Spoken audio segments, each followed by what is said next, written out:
Well, this is a lovely thing, made of carved limewood.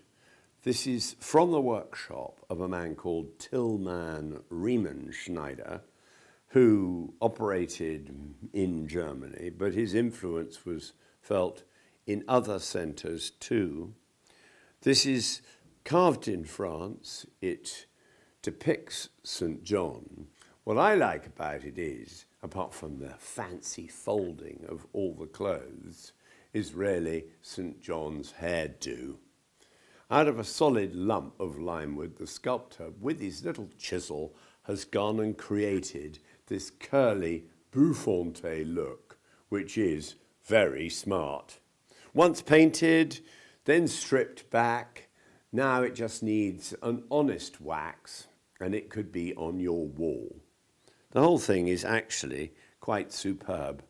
How much might it cost you? Well, in the upcoming Timeline auction, St. John is estimated at £4,000 to £6,000. Get a lot for your money.